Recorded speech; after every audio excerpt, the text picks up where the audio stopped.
New York City, 1968. It was a damp autumn afternoon in Brooklyn. The sky hung low, as though weighed down by every unspoken story of the past. Margaret Reed, a school librarian in her early 30s, had just inherited her grandmother Clarissa's apartment after Clarissa passed away quietly in her sleep. The room smelled faintly of old books, chamomile tea, and something sharper, like ink and lost time.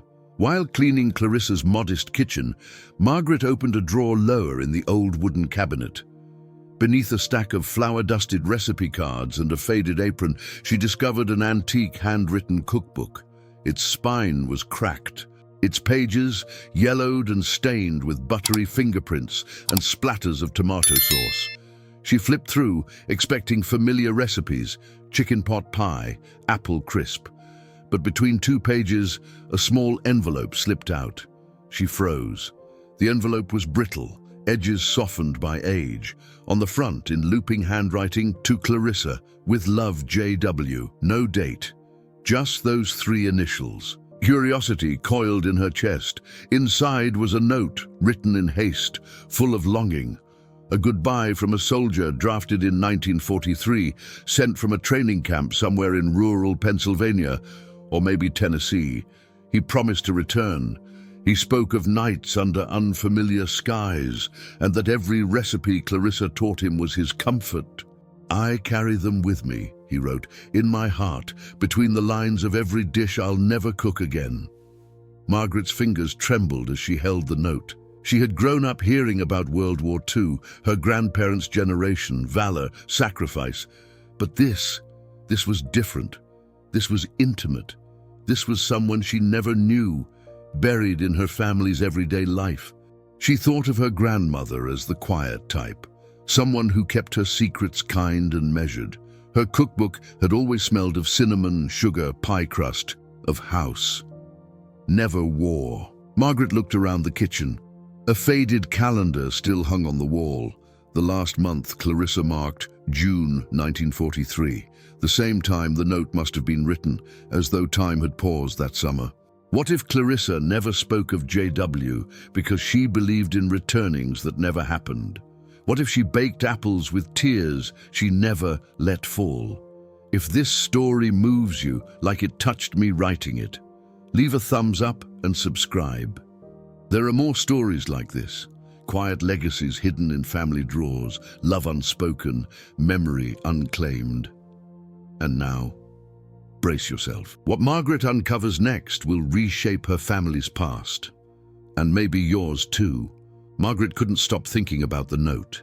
She reread it over her morning coffee as light from the apartment's east-facing window streamed onto the worn kitchen table. The handwriting was elegant, the ink faded but alive, as if the words still carried warmth. J.W. and two simple initials, but they pressed against her thoughts like a question that refused to fade. Her grandmother Clarissa had never mentioned anyone by that name, at least not to Margaret. Clarissa had been a quiet woman, practical, loving, in a gentle, undemanding way. She raised two sons after the war, taught piano lessons out of her home, volunteered at church. Her life had seemed simple, straightforward, even serene. But now, with this letter and the cookbook, Margaret wondered, had it ever really been? She returned to the kitchen, sat down, and opened the cookbook again. At the top of the first page was Clarissa's neat looped script, "My Kitchen, 1941. The next page was a list of favorites: banana bread, peach cobbler, beef stew. But next to one dish, sweet cornbread with honey butter, Margaret noticed a tiny heart drawn in pencil. She flipped further. Recipes were occasionally annotated with strange symbols: a star beside chicken and dumplings, a J written faintly next to a chocolate cake recipe. On one page, in smaller handwriting than the rest, a scribbled note in the margin. He said this reminded him of home. It was dated June 1943, the same month as the farewell note. That was when Margaret realized this book wasn't just a recipe collection. It was a quiet diary. She got up and searched through Clarissa's other things: photo boxes, letters, even a jewelry drawer. Hours passed. Then, tucked inside the back of an old church hymnal, she found a photograph. Black and white, faded, folded twice. It showed a young woman, unmistakably Clarissa, standing in front of a picket fence with a young man in uniform. His smile was boyish, his hand wrapped protectively around her waist. On the back, in that same ink from the letter, Clarissa and Jack, August 1942. Jack, J.W. She sat back, breath caught in her throat. Clarissa had never told anyone about him, or if she had, no one remembered. Margaret's mother, now in her 70s, had never once mentioned the name Jack. In family stories, Clarissa's life began with her marriage to William Reed, a kind, quiet man who returned from the Pacific in 1945 and never talked much about what he'd seen. They married in 1947. But 1942 came before that, before the kids, before the calm, before the silence. And now Margaret wondered, had Jack died overseas? Had he come home, but not to Clarissa? Had he vanished into the anonymous fold of history like so many young men whose names never made it into textbooks? She took the photo and the letter, placed them side by side. Jack had written with longing, with tenderness. There was no doubt he had loved her. She returned to the cookbook and began examining it like an archaeologist. Dates, symbols, annotations. July 4th, corn chowder, his favorite. Left this morning. August rain. Some pages had only one word written at the top. Waiting. Clarissa had preserved her memories not in journals, but in meals. Her grief lived in cinnamon, her hope in sourdough. The stories she never told, she had baked into crusts, stirred into stews, and Margaret realized something else. The recipe for sweet cornbread had been made often. She remembered eating it as a child. Clarissa would always serve it on quiet Sundays, usually when it rained, and she would hum softly, never words, just a melody, old and sad. Maybe it had always been for Jack. A way of remembering him without saying his name. Margaret felt something shift. Her grandmother's life, once so orderly, so polished, now revealed itself as layered, deeply human. There had been love, loss, secrets, silence, and strength. A name once forgotten, Jack, had found its way back into the world, through butter stains and handwritten notes, through recipes made with heartache and faith, through a granddaughter willing to ask, "Who were you?" before we knew you. And now Margaret knew. She had to find out what happened to him.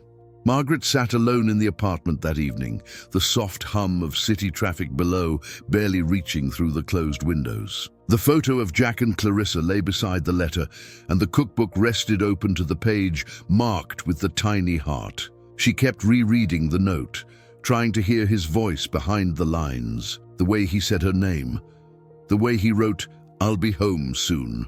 She knew now that Jack was real, a chapter in Clarissa's life that had somehow been sealed shut. But how had it ended? The next morning, Margaret began her search. She reached out to the National Archives, the American Robbie Putu Memorial Registry, and veteran databases.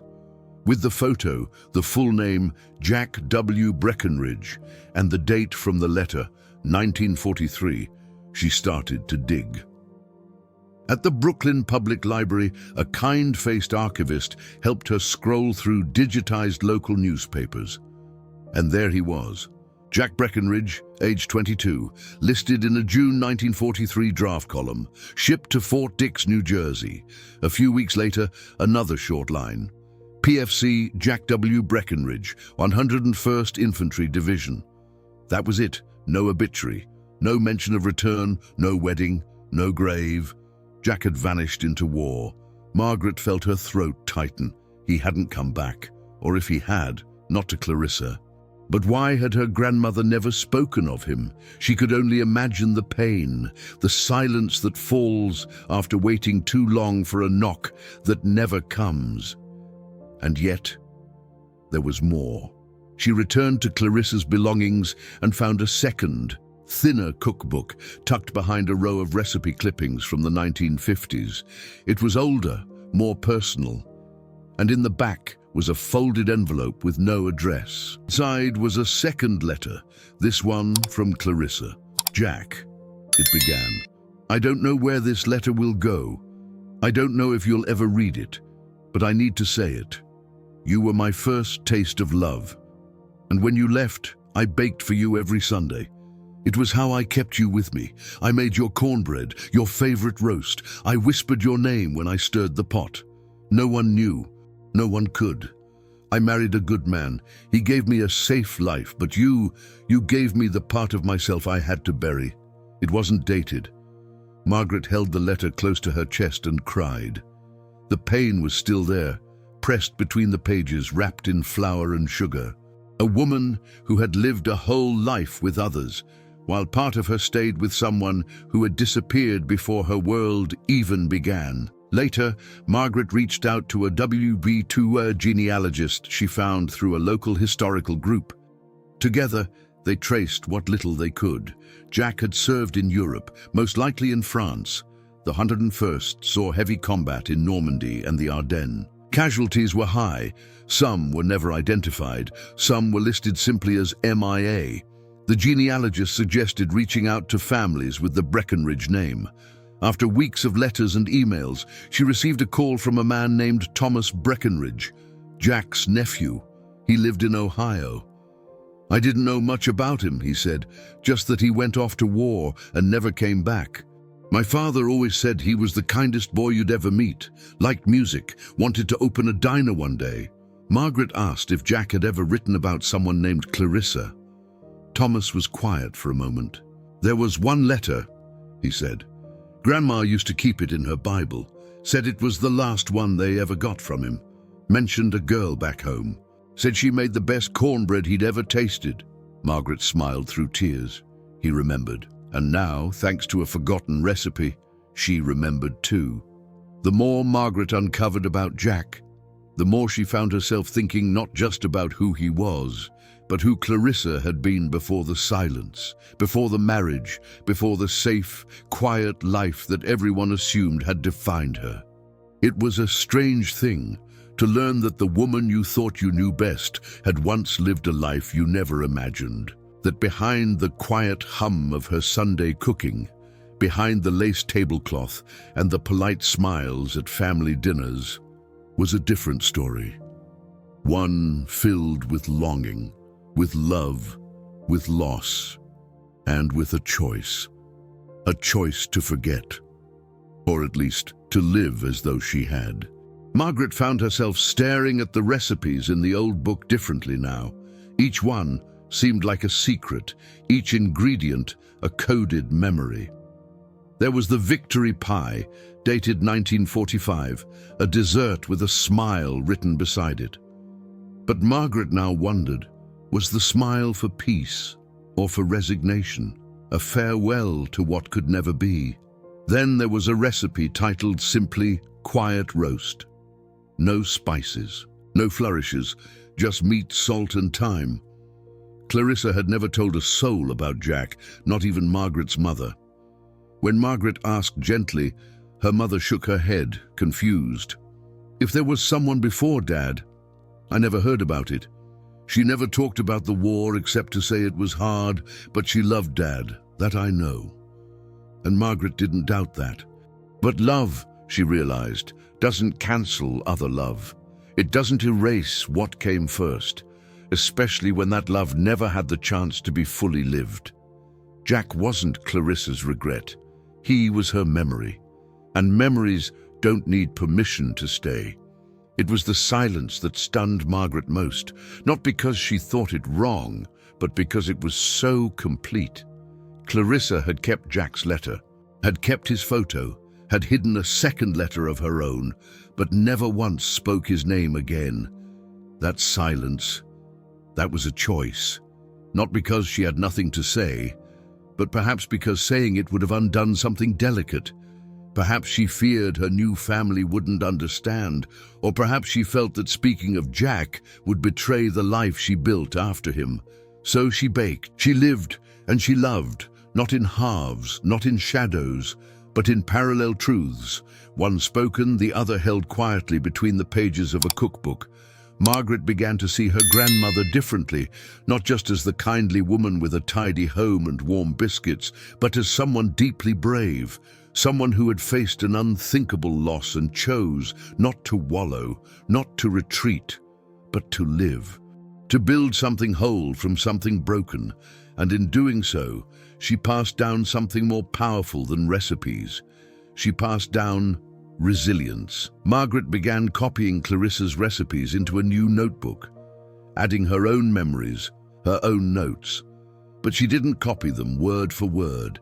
She left room in the margins. She wrote what the food reminded her of. She made space for memory, for story, for feeling. Because she had learned something Clarissa never had the chance to say out loud, that memory doesn't only live in photographs or names, it lives in smells, in tastes, in rituals, in the way your hands move when you roll out dough or peel apples or stir soup on a rainy day. It lives in what you choose to remember, and also in what you choose to share. Clarissa hadn't shared Jack's name, but she had shared her life. And Margaret now understood that was legacy enough. By early spring, something had shifted in Margaret. The apartment no longer felt like a place frozen in time, but like a space in transition, between generations, between what had been forgotten and what was finally being remembered. Clarissa's cookbook, once tucked away like any other keepsake, had become the heart of a story that Margaret felt increasingly responsible for telling. She couldn't leave it hidden again. She reached out to the Brooklyn Historical Society, unsure of what to expect. She brought the letter, the photo, and the cookbook, gently wrapped in linen, its pages still stained with the life her grandmother had lived. The historian who greeted her, a woman named Natalie, was immediately captivated. "This isn't just family history," she said softly, running her fingers over Clarissa's cursive. "It's American history, intimate, authentic, and entirely alive." They spoke for hours. Natalie explained how the society had recently launched a project collecting everyday wartime stories, not from soldiers, but from the families who waited. The letters written, the lives paused, the futures reshaped. Clarissa's story, they both agreed, was the missing piece. A story of someone who wasn't in the war, but lived through it nonetheless. Someone who waited in silence, who lost in silence, who loved in silence. And Margaret, by finding that letter, by reading the pages of her grandmother's life, had broken that silence. Plans for a small exhibit came together quickly.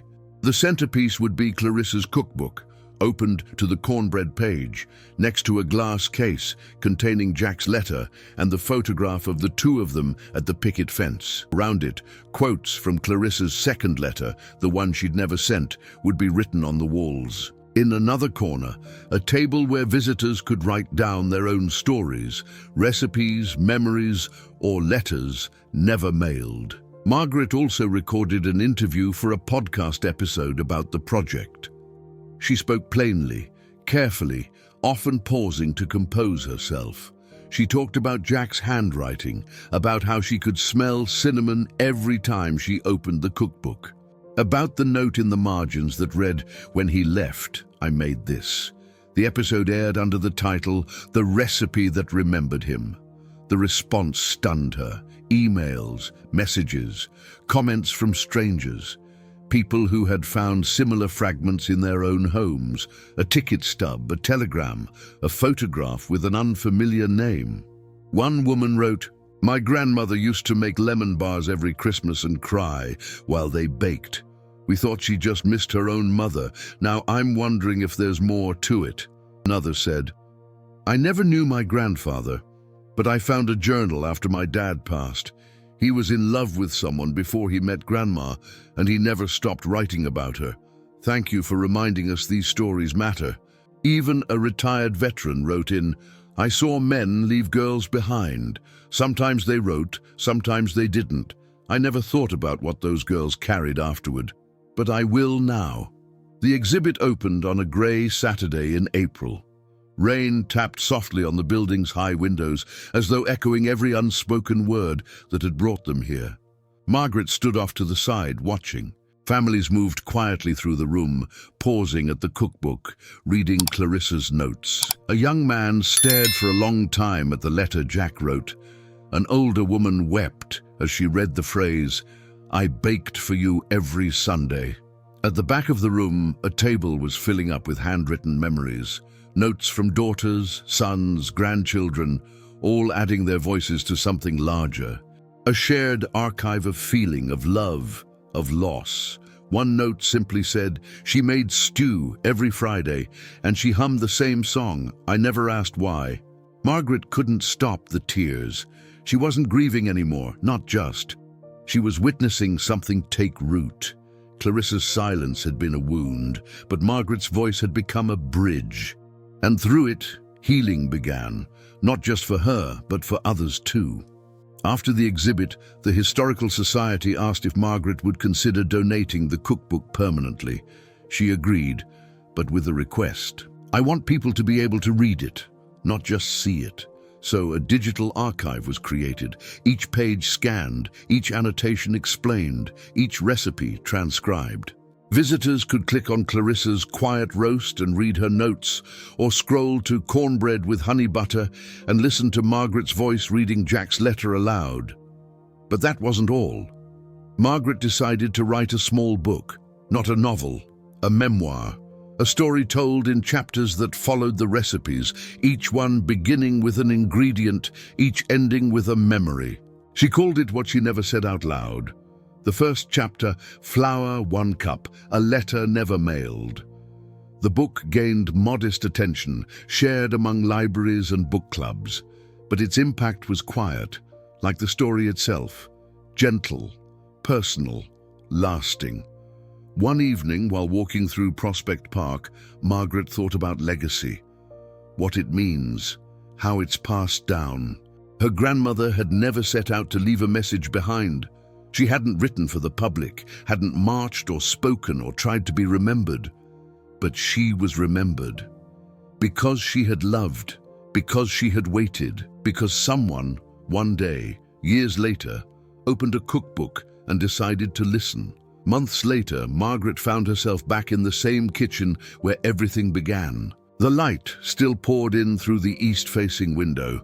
The old clock still ticked softly on the wall, but everything felt different now. Not because the room had changed, but because she had. On the table in front of her lay a fresh copy of her book.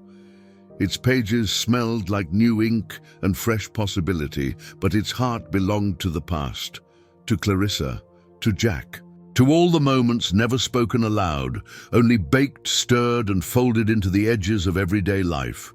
She ran her fingers over the cover and closed her eyes.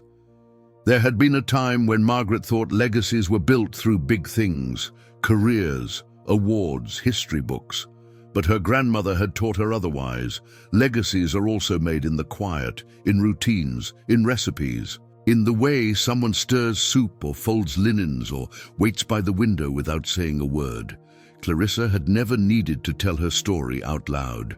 She wrote it in the margins, hid it between the ingredients, and trusted, somehow, that one day someone would read it, and someone did.